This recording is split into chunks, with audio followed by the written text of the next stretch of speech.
Welcome to New Life Live with host and founder of New Life Ministries, Stephen Arterburn. New Life Live is dedicated to transforming lives one at a time, thanks to the giving hearts of you, our listeners. Our goal is to provide you with wisdom from God's Word to give you hope and help in life's hardest places. If you have a question you'd like to ask today, our phone lines are open.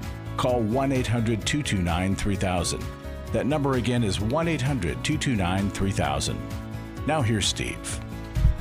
Okay, Larry Sonnenburg sitting in for Steve Arterburn today. And I'm blessed to be with Dr. Jill Hubbard. Hello, Larry. Hey, Jill.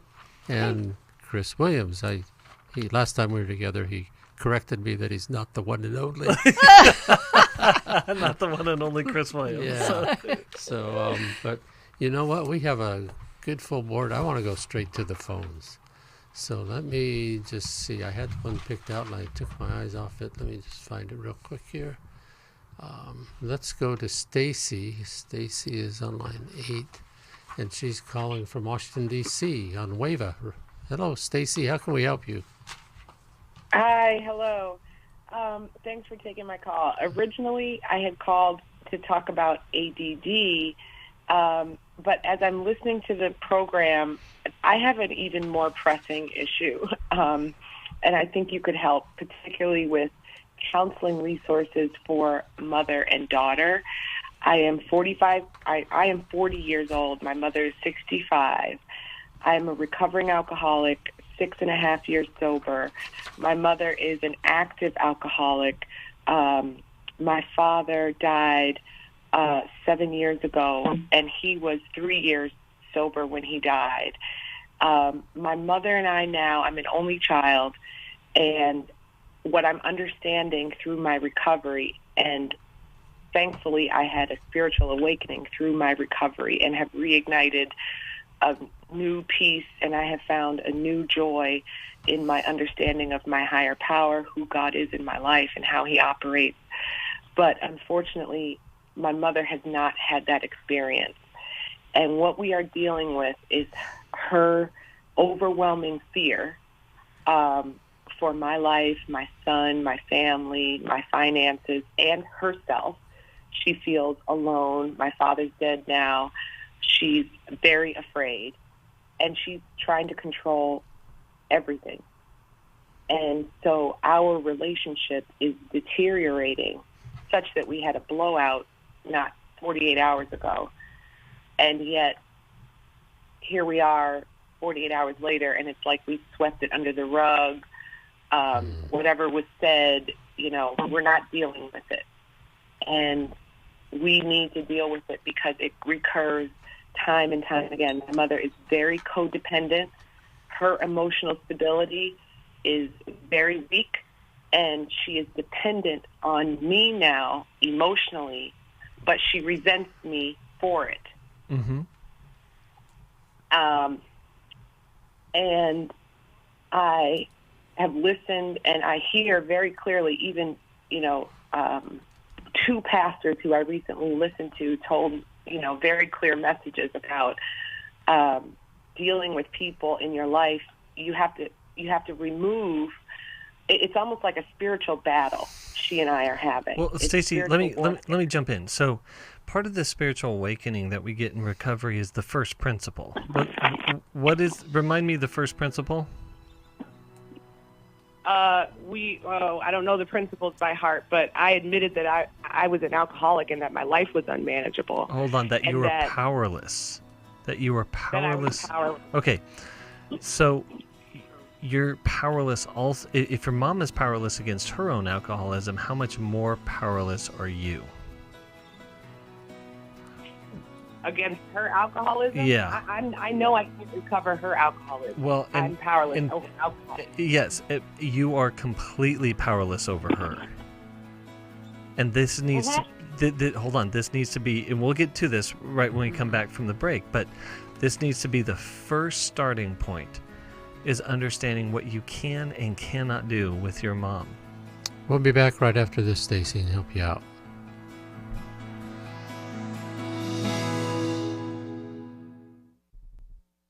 Hi, this is Steve Arterburn from New Life Live, and Chris Williams and I are doing the Emotional Freedom Workshop A lot of people are in, you could literally say, in bondage from past trauma that has created an emotional web that they don't understand, and it prevents them from being free. A person that loses their temper regularly is not emotionally free. Someone who has anxiety just to get in the car and leave the house is not emotionally free. And walking around with the shame from a childhood or even a bad relationship as an adult, that is not emotional freedom, and we can help you get there. The New Life Emotional Freedom online workshop is Saturday, August 14th. Steve Arterburn and Chris Williams will present information on the power of our emotions, procrastination, guilt and shame, and more. And small group leaders will help you process the information you learn. Call 1-800-NEW-LIFE or register online at newlife.com.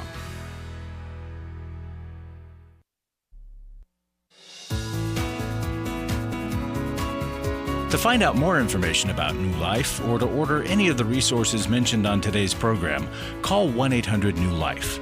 Now back to New Life Live. Okay, we're back. We're talking with Stacy, and she laid out her situation pretty well.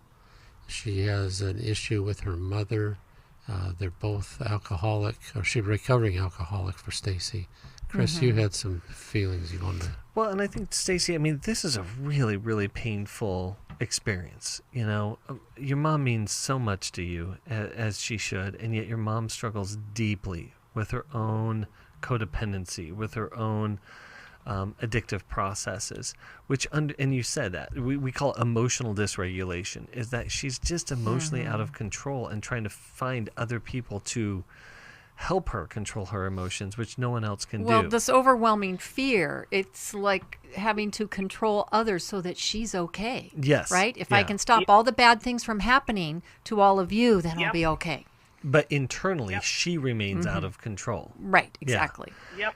And so... So I believe you were trying to get me to say, was it acceptance? Yeah. The principle. Yeah. And part of where I was leading with that is one of the things that we're oftentimes avoiding is that when we accept a painful situation, not that we agree with it, but that we just recognize it as a reality, there oftentimes comes a grief with that, a loss with that, is that the mom that you need is not the mom that you have. And this has been true. As I said, I'm 40 years old. I recognized the same pattern when I was 15, when I was 18, 27.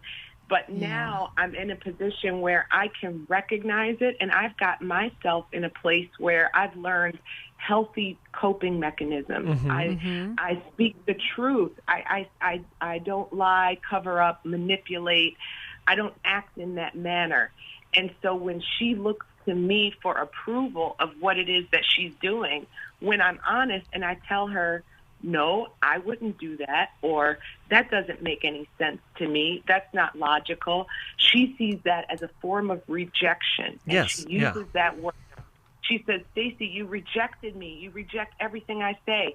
And the reason why is because you think alcoholically. There's no way I'm going to crawl into your head. There's no way I'm going to crawl So, Stacy, into let me jump in. So, you are participating in the chaos. Does that make sense? Of course she is. And not by, and so that's my question, really, is that there is no way, I don't think, I could sleep at night and actually remove my mother from my life. I think that's a good thing. Right, yeah. I don't think that you necessarily have to do that, Stacy. I think that's an extreme response. I think that you have grown enough and are equipped to be able to set the boundaries with your mom in a really loving way. And you can even, knowing, when we love someone and we know their areas of weakness, we can be kind to that. And you can say, Mom, I'm having a different opinion than you, which doesn't mean that I don't love you. Yes. Yeah. Right? You can reassure her that you love her, you care for her, but we're just having a difference of opinion here. Or I'm letting you know what works for me and what doesn't work for me, and what you're proposing doesn't work for me. Or, Mom, you seem really fearful right now. What's going on inside of you? And shift the focus from it being about you not doing something, right? And I think people, as they get older, get more fearful. I mean, I had a situation where I was going to the market at 10:30 at night, and I was on the phone with my mom. And I said, Mom, I got to go. I got to go to the market. No, don't go, right? There's crazy people out there. And I'm like, Mom, I appreciate your concern, but I'm going to the market, and I'll talk to you later, and it'll be okay, Mom. And Stacy, the grief and loss isn't necessarily, it does not mean you have to cut the person off. It just means that the closeness of relationship that you wanted or desired isn't going to be there. Yep. But what that allows you to do is saying, I see my mom for who she is. So how I relate to her has to be different. But I'm going to expect her, I'm going to believe her in the way that she's shown up for me my entire life. And that's a painful belief. And I recognize that I told my husband this. There's a moment of pity. I want, it's like almost my alcoholic self. I want to feel sorry for myself and go somewhere and cry and tell everybody, look what I've been dealing with for 40 years. Do you understand why I'm crazy? You know, like I want to, you know, and then at the same time, I've learned enough to know that's not going to help, you know, me at all. And I'm actually in the same breath grateful. I'm grateful that I'm no longer there. So I try to pull myself out of the grief by saying, thank God I'm now aware. Yes. You know, I don't feel sorry for myself. I don't feel sorry for myself. God has shown me that I have everything I need to take care of myself. And I think some really help, and you may already be aware of this, Noah, but some really helpful resources is to start looking up the material around adult children of alcoholics. Yes. Yeah. ACA stuff is wonderful. Yeah. Do you have the Life Recovery Bible? No. Okay, I'm going to send you that with the workbook for grief that goes along with it. I think that'll be helpful. Yeah, thank you, Paul. Thank you. I needed to hear that there's Stacey, a way to live with her in my life. Yes, absolutely. I think it may not work, but I think it's worth a try. And here's what it is. There's some great therapeutic resources in your area, in the DC area, and saying like, Mom, I really want us to work on our relationship. Will you go see a counselor with me? Right. Yes. Where can I find those? We have a list. So tell the call screener you want to be transferred to somebody to help you find a counselor. And they'll do that. Yep. Right? Okay? Yep. Thank you. Great. Appreciate the call. Okay. Thank you. Well, that was a good call. I like Stacy. Oh, I like Stacy a lot. She's doing the work. She knows it. She's still got that tug, but she recognizes. Yeah. Well, and life is messy. Yeah. Right? It doesn't fit into nice, neat boxes. Well, I have a secret for you guys. Okay. Okay. Do you know what the timeline is for personal work? Forever. Yeah, the rest of your life. I was going to say. Cradle to the grave. You never want to stop growing. There's no, I've arrived, right? Okay, let's take another call here. Let's talk to Terry in Jacksonville, Florida. Listens on WTRJ. Hello, Terry. Thanks for holding on. How can we help you? Hi, thank you so much. I really enjoy the show, and I appreciate you taking my call. Okay. I know you need help if you enjoy listening to us. Yeah, I'm so thankful that I got through, and I'm so grateful that I was listening today because I really need some answers. Okay. I was in a narcissist relationship with a couple of different men. This last one that I was with, I have since removed myself from the unhealthy relationship. It was emotional, verbal, and then physical. And I knew that once he put his hands on me and the law got involved, the domestic battery had to not be part of my life. He's a functioning alcoholic. But what it did was scar me. Sure. And I'm trying to figure out my personality that draws these narcissist men into my life, because I don't want to change who I am, but I also don't want to be in a relationship with someone that's going to take advantage of me, not be grateful or thankful, or, at this point, I don't want a man in my life. But then I know the Bible says we're not supposed to be alone. I just turned 62. In an 11-month period, I lost my father, which he wasn't there for me emotionally. I lost my, then due to that, I lost my marriage along with some other things that, came up with that because of the whole scenario of our marriage. And then my fur baby of 15 years. But what was interesting is at the end of the marriage, when I started moving out, filed for divorce, he then wanted to go to counseling after I had asked him so many times years prior. That's a typical pattern. Please, please, let's go to counseling. Now he's saying, I've read the 5 love languages. Please, please Terry, let's give our marriage another chance. Terry, let me jump in. I couldn't at that point. Let me jump in. You said there is something about my personality, and I don't believe that to be true.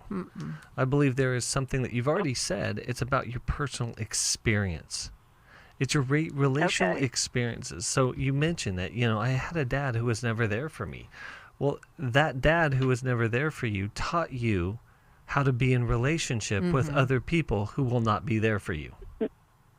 No, wait a minute. Let me back up with that. Okay. My dad was there for. She said he couldn't. He couldn't died. be there when he died. couldn't be. Okay. Okay. Got it. So sorry, I misunderstood that. Yeah. Sorry. No, that's okay. No. I just wanted to clarify. My father and I were very close. Okay. My ex-husband wasn't there for me emotionally. Got it. And so checked out and.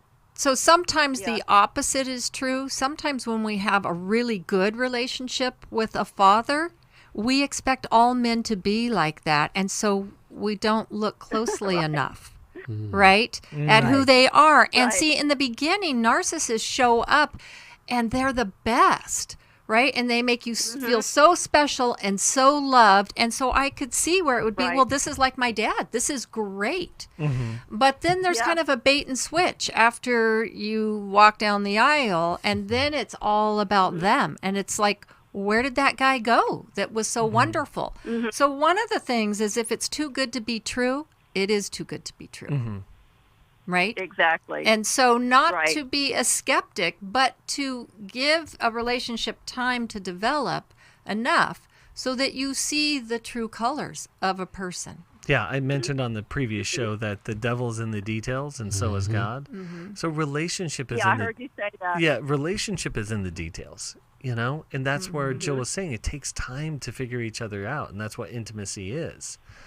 And so, so yeah, I mean, if he shows up well, shows up charming, respectful, but let's see how he operates under stress. Let's see how he operates under... If I disagree with him. Yes, when things don't go his way. Then what if my kids have a problem, right? Yeah. If life starts to happen and we're not just having these wonderful times, right? Right. Then right. what? And when I started, Go ahead. when I started calling him out on things, is when he got furious with me.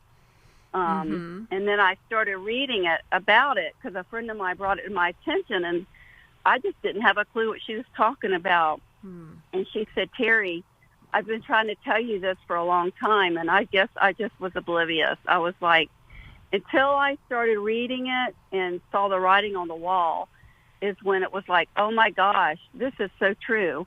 And since I have read a lot about it. Well, good. And so, Terry, we need to listen to our friends. When our friends are trying to give us feedback, even if you think they're just out in left field, at least be willing to reflect on it before you reject it. What book would you suggest for her? I actually think a book like How We Love would be really helpful for her. Yes, too. Because it explains dynamics between couples. And it helps you understand yourself. How do I show up in relationships? Yes. Yeah. Well, Terry, we're going to send you that book. We're very appreciative that you called and talked, and I think you got some good counsel from Jill and Chris. And I hope you'll take them up on it. we are doing a workshop this Saturday. It's called Emotional Freedom Workshop. Chris is one of the speakers with Steve Arterburn and Jackie Mack Harris, right? Mm-hmm. Yep, she's going to be speaking on trauma. So in 30 seconds, why would anybody want to go to that workshop? Well, I'll just speak to something. It's like we throw around these words like codependency, and oftentimes we misuse them, but we want to make sure we understand exactly what that is, why it's there, and then how to recover from it. It's a form of unhealth. In Emotional Freedom Workshop, you'll learn what is unhealthy and what is healthy, and then how do we move in that direction. Well, regardless of what your struggles are, that's going to come to light. Absolutely. Okay. Yeah. Well, folks, call 800 New Life. You can sign up for that. There's still time. This is Tuesday. We got a couple days left for you to sign up. Give us a call at 800 New Life and talk to them about that. We'll be back right after this. It had become very apparent that some of the things I was involved with were taking over my life. In today's world, men are barraged with inappropriate content and images all day, every day. Some say that certain behaviors are just no big deal. It's just part of being a guy. But it's simply not true. It's a battleground for every man, and the opportunities to fail are everywhere. The New Life Every Man's Battle online workshop can help. After 7 years, he just one weekend, a completely changed man. For over 20 years, New Life Ministries has been helping men regain their integrity and purity through their one-of-a-kind Every Man's Battle workshop. He said, I think this is something that every man should go to. Married, dating, it was definitely life-changing. Now the workshop is coming to Houston, September 10th through the 12th. Don't wait for him to call. To find out more, call 1-800-NEW-LIFE or go to newlife.com. 1-800-NEW-LIFE.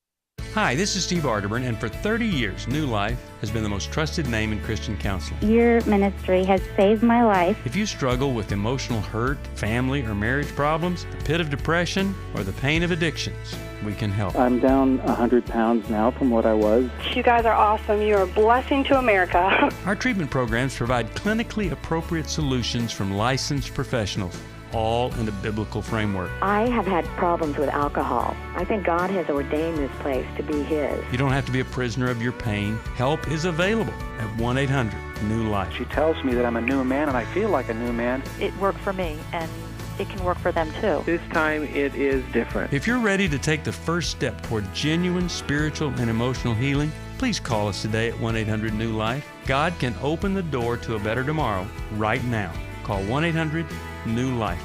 That's 1-800-639-5433.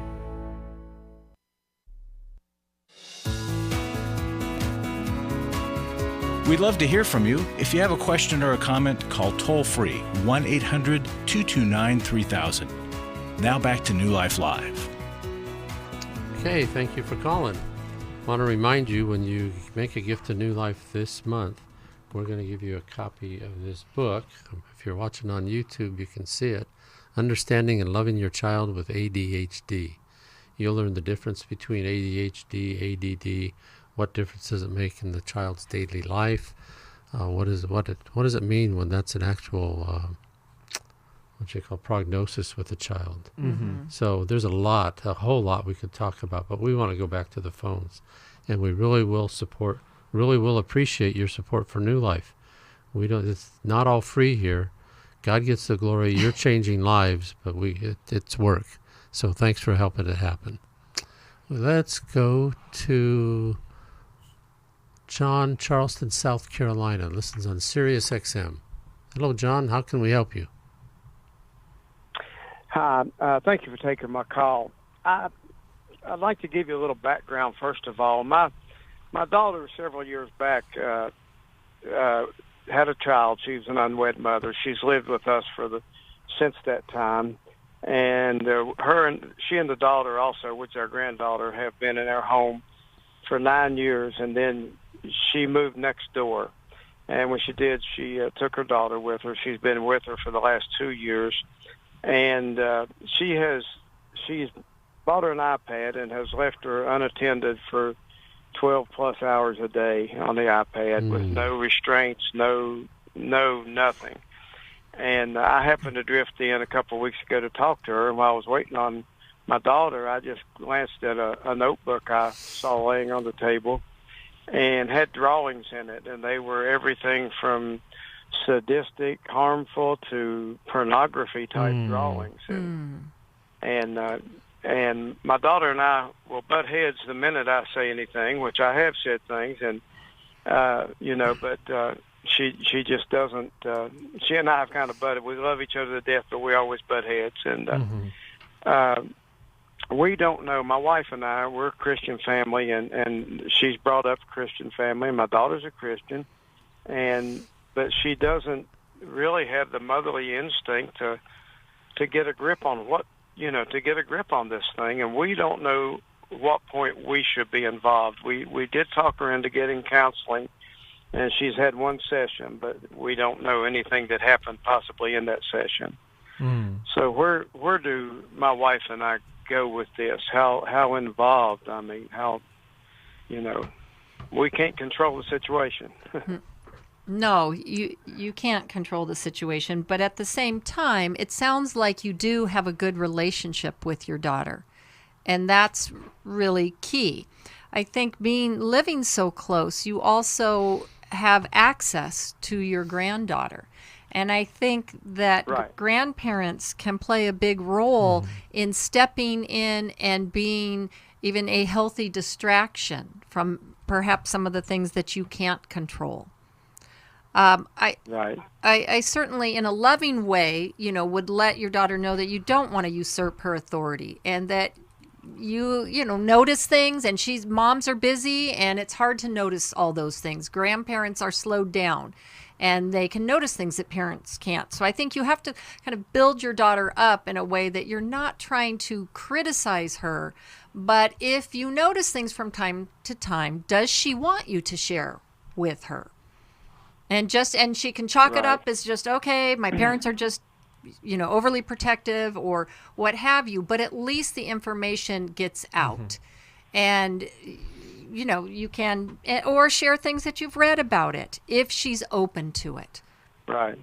And it sounds like your daughter may be overwhelmed with parenting. Yes, that's true. And so... Well, in all honesty, I'm sorry. So the truth is, I don't think she's overwhelmed with parenting. She has just never gotten a grip on totally parenting. I don't know. She kind of comes home and gives her a stuffed animal and says, "Hey, I love you. Here's your stuffed animal." And then she ignores her the rest of the evening. There's no interrelationship. She doesn't bake cakes. She doesn't clean house. I mean, there's no obligation there, the things that would make a healthy child. How old is your daughter? My daughter's 35. 35, okay. Yeah, and since this has started, for the last a year ago, my granddaughter just quit speaking to me, and my wife, she just, for no reason. I mean, we've not harmed her in any way. We do nothing but spoil her. Well, John, let me jump in because she lived with you for the first 9 years of her life, right? Right. And she doesn't live with you anymore. She's also into some very dangerous things as far as iPad. So most likely shame has kicked in. She's feeling some abandonment from her mom. There is a lot going on here. And when I say your daughter is overwhelmed with parenting, part of how that overwhelm shows up is she just checks out. And that's kind of my point. Okay. Kind of making the point for me is that there is something in your daughter that doesn't allow her to show up. And I'm not saying that she's not fully responsible. She's 100% responsible for that. But it's helping your daughter get to what's underneath all of this. Why is she escaping? Why is she checking out? And is there a way to show her that the neglect of her daughter is really having an impact? And I think that makes so much sense. Yeah, so much sense. And even from a place of humility of like, man, I don't know if there's something in us that feels overwhelming to you or feels harmful or hurtful, but hey, can we as a family get into some work here, get into some counseling? John, great. You hear the music. We'll come back and just finish up with a comment or two, and then we'll be back right after this. So hang on.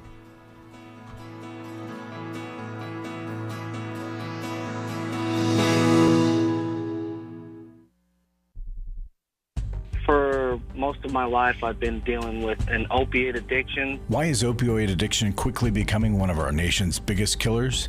Maybe it's because it isn't only those who are addicted who are in denial. We did what I see so many parents do, is it can't be an addiction.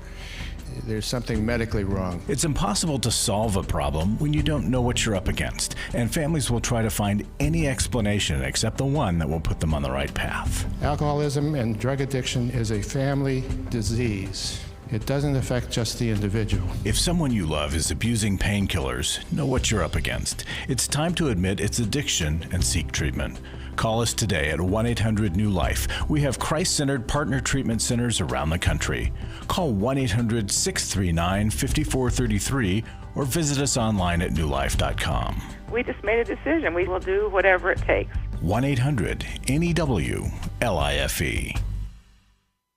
I was really living a very anxiety-filled life.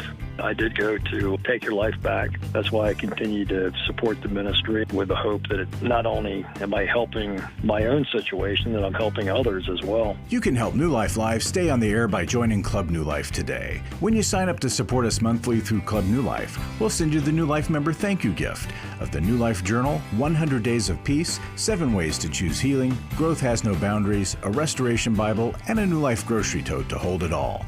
Plus, there are ongoing benefits, like access to the Club New Life video library, the monthly Club New Life CD or download, quarterly resources, free shipping on purchased resources, and discounts on workshops. Call 1-800-NEW-LIFE. That's 1-800-639-5433. Support Club New Life, and together we can help hurting people find help and hope in life's hardest places. Call 1-800-639-5433 to join Club New Life today.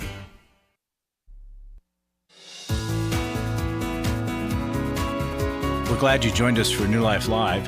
To be a part of the program, call 1-800-229-3000. Now back to New Life Live. Okay, we're back. We're talking to John. His daughter isn't parenting well as far as he can tell, and the granddaughter is struggling with things that she shouldn't be looking at on her iPad. Yeah, John, we actually spent the entire break talking about this situation because you're right to call in. Thank you so much for calling in, because you're very, very right to be concerned. We really believe that there's something very serious going on with your daughter that she's not addressing. And even before she was a mother, and the fact that she became a mother out of wedlock, how is she at managing her life? I mean, I'm wanting you to think about this and dealing with things, right? Does she constantly check out? Does she escape into things? Is she looking for something that's going to make her feel better? And now with your granddaughter, she's also looking for something to fill her up. Yeah. Right. And there's a couple of things here that I want you to be aware of, is that I think as loving and caring as a dad and granddad that you are, I don't take on the guilt of thinking that you caused all of this. Okay? Or that you can control it. Right. But you can help it. Right. You can care for it well. And so, and you can also own your part. Yes, I think there's a lot of mileage out of saying, I remember when this happened, or is there anything that your mom and I have done we're willing to look at? Yeah, there's shortcomings and mistakes in our parenting We've that made could some be mistakes. harmful. Yes. Right. Yeah. Right. Okay. Without taking it on completely. Go ahead.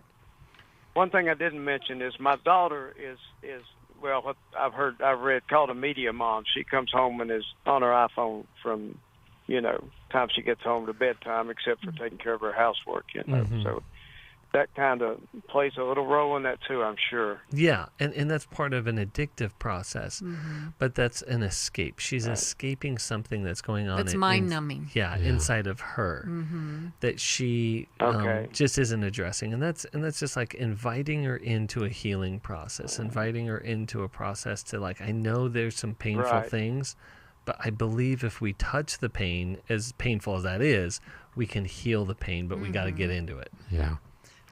Well, thank you for the call, John. We're really grateful that you did. Were you saying healing is a choice? Or? Yeah, I think healing is a choice. Okay. Kind of helps them understand what Do you the want to process. send the other one? The parenting. Yeah, the purposeful Yes. parenting. Okay. Yeah. Coming your way, John. Thank you so much. Wow, problems. I'm telling you. I'm so grateful for this program, and that's why we ask for your support, folks. I hope you'll keep it coming. Where did this one go? There's some really good calls up there. Okay, I want to talk to Donnie. Where is he? He's on line 4. Donnie from Norman, Arkansas. First-time caller. Hello, Donnie. How can we help you? Hi there. Thank you so much for taking my call. I received your number from my mother-in-law of my estranged husband of 8 years. We had some issues, physical abuse within our marriage of the reason why I left him 2 years ago.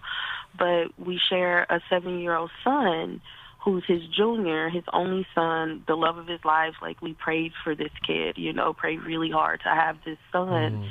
And so I never imagined that he would hurt him as well. He's been there since day one, in and out. I breastfed, and he was there, every step of the way, best father of the year. So I never assumed that there would be a problem with shared custody. Because he moved out of state when I left him and separated. Long story short, I got a phone call this past Christmas Eve of last year from his current girlfriend at the time, informing me of physical abuse to herself as well as my son from my ex-husband. And to just go into detail, everything from calling him derogatory names to physically beating him on his back with a belt buckle. One incident, he was beating him, and my son was screaming so loudly that the neighbors heard and called the police. Oh wow! And so it was. Yeah. So Donnie, it was reported, right? Indeed, yes. Okay. Sir. It was reported. Good. On several occasions out there.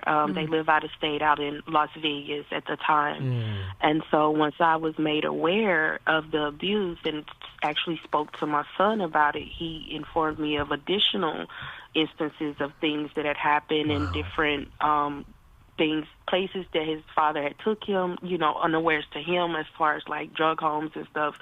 He's just explaining to me things, that had happened. And once I confronted his father about it on phone, he denied everything and completely blocked me from being able to call or see or even send Christmas gifts or an address or anything from my son. And I've been trying to find him from December up until May. And the final incident, I got a phone call letting me know that his father had been arrested for pulling a weapon on a visitor in his home, and that they had taken my son into Child Protective Services because he used him as a human shield when the police arrived. Oh, my gosh. And luckily, my mother-in-law was able to retrieve my son, and I was able to go and pick him up. And so he's been home with me back in Arkansas for about a month now. But just different instances, just little things. He's been traumatized. He still has scars on his back. Anything. He accidentally pulled down a curtain off the curtain rod, for example, and he literally sat in my living room floor and started beating himself across the face because he felt like he needed, that's the punishment, or that he deserved sort of punishment for that accident. So, Donnie, you didn't have custody of your son. Yes, we share custody. Oh, you shared custody. Okay. Is that still the case? So I know he's locked up, but okay, so I want to let's make sure he doesn't have custody full legal custody with restraining orders and around your husband's or ex-husband's contact with him. So yeah. Exactly. And right now I've made the conscious executive decision that he at the very least owes our son an apology. No, hold on. So Donnie, don't worry about that. Don't worry about an apology. Don't worry about any of that. The only thing you're worried about is making sure he has zero contact with your son right now. And that's the point that I've chosen. Yes. Right. Yes. Well, and because if this man was taking him to drug houses, he's not been in his right mind. No, at all. and he's he's not safe. Right. He has the title of dad, but all he is a very, very dangerous stranger. Mm-hmm. That's all he is right now. Indeed. So Indeed. what we need to do is we need to make sure that your son gets into some help, some really deep therapeutic help. You know, and I'm looking at a map right now. Norman, Arkansas is kind of in the middle of nowhere, isn't it? I went to school in Arkansas, and I'm like, I had never heard of Norman. So, but you know, you have hot springs in the area. You have, I know Little Rock's quite a bit of drive, but you have some resources. But what we want to be able to find is a trauma therapist who specializes in children, in child trauma experiences. And it's really hard because your little guy is carrying way too much pain and fear and confusion inside of him. And it's just overwhelming. Yes. And so let's find a way that we can really, really help him take it and get it outside of himself so he can have a little bit more freedom. It would be worth the drive. Yeah, whatever it takes. Right. And therapists working with children, they would also work with you too in helping you to know how to help him. I mean, that's part of the process as well. Indeed, I agree. That's what I need. I don't know how to help him. Like, even when we go, I take him on walks, we do yoga, we paint, we bake cookies, like everything to just, I take him to the library, we ride scooters, you know, just a lot of positive engagement. Yeah. But it's like any small thing can trigger. Yep. You know, like I tell him, don't walk on the outside of the street, of the sidewalk. I want to walk on the outside of the sidewalk. I need you to walk on the inside. And he immediately, like, you know, goes into this, he'll jump and he does this flinching, like he's afraid. Yeah, those are all traumatic responses. Yeah. Donnie, do me a favor. Call 800-NEW-LIFE and ask to speak to Erica. And tell Erica your story. And we, even though we don't, I'm doubting that we have a counselor in that area. I'd like to task her with seeing if she can help you find somebody that you can get to help your son. Okay. Thank you. And what can we send there? I think How We Love Our Children. How We Love Our Children. How We Love Our Kids. Yeah. We're going to send that book to you. We are so sorry for what you and your son have been through. That's just horrible, but God's a redemptive God, and he can come out of this okay if we get the right help. So we really want to help him. Thanks for your call. We're going to be back right after this, and we'll take another call before we're done. Thanks for listening.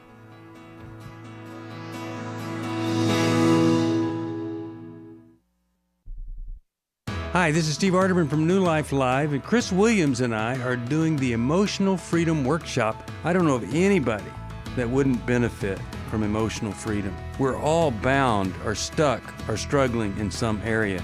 What are we going to do there, Chris? Just really help people get clarity around the places where they're stuck in their life. They sort of circle the same mountain of disappointment over and over and over again. You're going to be able to see that mountain clearly and get to a new place of what we call emotional freedom, which is simply I can feel in the world, build a relationship to it, and know what to do with my experiences. The New Life Emotional Freedom Workshop is Saturday, August 14th.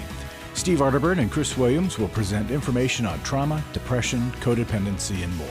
And small group leaders will help you process the information you learn. Call 1-800-NEW-LIFE. That's 1-800-639-5433 or register online at newlife.com.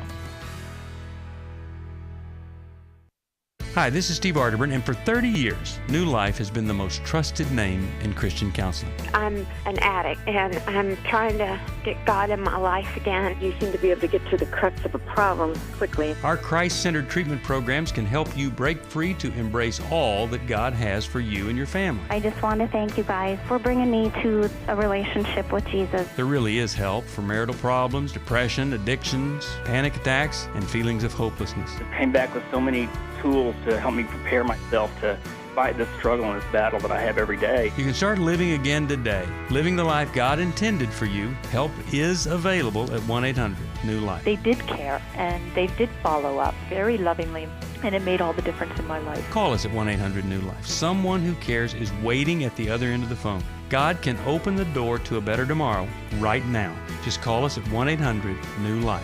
1-800-639-5433. To find out more information about New Life or to order any of the resources mentioned on today's program, call 1-800-NEW-LIFE. Now back to New Life Live. Okay, we're back. And we're going to do a Repurposed Life Conference in person September 25th in Sioux Falls, South Dakota. Call us for more information and to sign up for that. We're doing Intimacy and Marriage in person in October in Dallas.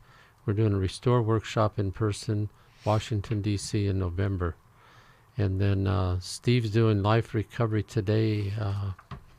It's on every Thursday at 11 a.m. Eastern on the NRB network. So you can go to liferecoverytoday.net and catch up on past episodes. We're going to take one more call. Oh, and also we are doing... well, we got emotional freedom in just a few days from now. Right. Yeah, so... if you're struggling, if you're stuck in a very crucial area of your life and you can't get unstuck, sign up. We'll help you get there. Okay. I want to talk to Linda. Linda is listening from Warrenton, Georgia, and Sirius XM. Hello, Linda. How can we help you? Hi. Yes, thank you for taking my call. I have a 10-year-old granddaughter who has ADHD, and she can't sleep at night. I mean, she used the iPad a lot, but because it kind of keeps her busy. And then one time I even took it away from her, and she still couldn't sleep at night. I don't know what's going on. Maybe sometimes she may slip and watch a scary movie, and I tell her don't do that. But it's like she won't fall asleep until like 3 o'clock in the morning or 6 o'clock in the morning. And the other question is that my grandson has autism, and sometimes they don't get along. So those are my questions. I don't know what to do. So your granddaughter is 10 years old, is that right? Yes. And she can't sleep through the night? Yeah, right, she can't sleep. I'm not saying ADHD isn't there, but what I would be immediately thinking about is anxiety. Okay. Yeah, I mean, it seems like, again, she probably has a mind that races and maybe obsesses about a lot of things. And, a mind that just doesn't know how to... Or what's scary about the night? Yeah. And does she live with you, Linda? No, she doesn't live with me, but when she spends the night with me and she wants her light on, or when she's with her mom, she wants her light on all the time. Okay. Okay, is there under any conditions where she can sleep? I mean, she's scared at night. Well, if I give her, yes, it sounds like she's, and I don't know why. I know she watch a scary movie or, and then and I tell her don't do that, right? But if she go over her other family member house and watch a scary movie and she comes back, then it's like she just don't sleep at night. Right. Mm-hmm. So, and I'm wondering, too, about the family routine. I mean, for a kid that has a hard time sleeping, there needs to be some rituals around sleep that help to prepare the child for sleep. Right? Okay. Instead of just, I'm on my iPad till I fall asleep. Yeah. Or I'm watching scary movies. Right? And so where are mom and dad in this process? Yeah, because she's involved in activities that work against going to sleep. Yeah, she is. And it's going to take a while for things to shift for her. But I think it's important so where are parents in all of this, Linda? Oh, well, when she's with mom, I mean, she'll tell her, to go to sleep, and she'll tell her to go to sleep, and sometimes she don't want to. She just have a hard time. She'll have to just lay there until she fall asleep, have a bath and then get ready for bed. Well, underneath all of that, Linda, is that 10-year-old girl does not feel safe. Mm-hmm. She doesn't feel safe enough to be able to go to sleep on her own. And so, you know, I mean, quite honestly, and I don't know, I'm hesitant to mention, but I mean, because I don't know how healthy it is, but I have a 7-year-old who has a similar struggle. But so I lay with him. I read books to him.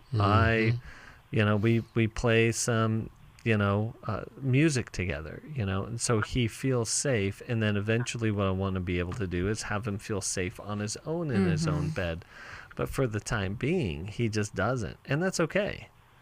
And so I make sure that I provide some safety and comfort for him, because sleep is crucial. And lack of sleep creates lack of sleep, which creates more anxiety, it's a cycle. So it creates more lack. But looking at every aspect of the child's life, right? Yes, From their diet to their habits to what have been their experiences. What's happening with them at school? Have they had any experiences that would make them more afraid than the average child? I mean, there has to be kind of assessment. Go ahead. Oh, it was a girl that used to bully her. Okay. And so when we slow down at night, we're left with our thoughts, right? And that's why this constant need to distract, because sometimes our thoughts make us feel very uncomfortable, very anxious. And so some of those things that are racing through her mind, that's where parents and grandparents help to contain a child. And leaving a kid that young alone with her iPad to do what she wants. Or just telling him, go to sleep now. Yeah. It takes more than that. Yeah. And some kids just generally have a harder time. Yes. Right? And it's a disconnect, right? They might be connected to people during the day, and then suddenly they're alone. Yeah. And that's a hard thing. And that's why you said, like, you lay with your son. Right? Yeah. So my 10-year-old goes to sleep much easier. Do you go to sleep before him? Sometimes, yes. But again, what we want to make sure is that they feel a deep sense of safety, because we're no more vulnerable than when we sleep, and our body knows that, and instinctively knows that, and so that vulnerability can also create fear. Right. And I mean, my kids used to sleep with me, right? I was a working mom, so it was a way of reconnecting at night. My son just turned 20. He's not sleeping with me anymore. Yeah. Right?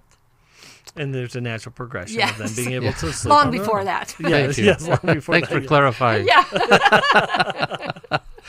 Linda, thank you for your call. What should we send Linda to help with this? Let's send her understanding and loving our child with ADHD. Okay. Let's make sure the question was about that. Okay. Yeah. And I think we could send purposeful parenting again, because it really talks about having 30 minutes a day of eye-to-eye contact with your kids. Oh, I love that. Those things are coming your way, Linda. Thank you. Before we go, Emotional Freedom Online Workshop this Saturday. So call us, sign up for that. Also, Club New Life. I want to just encourage you, if you're watching on YouTube, we've got this great welcome gift. It's 7 Ways to Choose Healing. It's 100 Days of Peace. It's a devotional book. It's Henry Cloud and John Townsend, Growth Has No Boundaries.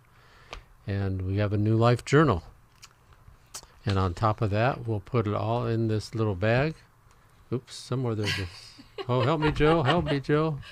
There you go. We've got beautiful green New Life tote. And we'll send that to you. And you have your little devotional kit. But beyond that, you're going to get monthly updates. You're going to feel like you're part of a team and a family. You're going to be making a difference in a lot of people's lives. That's what we do here. That's what we want to continue to do. And we need your support to continue doing it. Thank you, current Club New Life members. Thank you, those of you that are giving and you're not part of Club New Life. We just need to continue. We'll be back tomorrow. Thanks for listening, and God bless you. So bye-bye now. Thanks for listening. We hope this program has helped you by giving you insights for handling the challenges you face in your life. We want you to know that we're here for you, but you also need to know that New Life Live is a listener-supported ministry. To make your donation or to get any of the resources mentioned on today's program, call 1-800-NEW-LIFE. That's 1-800-639-5433, or write to us at New Life Ministries, P.O. Box 1029, Lake Forest, California, 92609. Please join us again tomorrow for New Life Live. Hi, thank you for watching New Life Live. You know, New Life Live is a Christian counseling program where we deal with the hard questions about life, relationships, kids, free choice, freedom of will, whatever. It's all right there on New Life Live every day, every weekday, 1 p.m. Eastern, 10 a.m. Pacific. If you want to call into the live broadcast, you can find the schedule on newlife.com or click the social media link right below. You can see every episode of New Life Live on the New Life YouTube channel. Watch it with a friend, watch it later. Be sure to subscribe and hit that bell so you'll never miss another episode. So if you want to listen on the go, download the app. The link is right below. And I hope if you need some information, if you want to get some help, you'll call us at 1-800-NEW-LIFE. And I'll see you next time.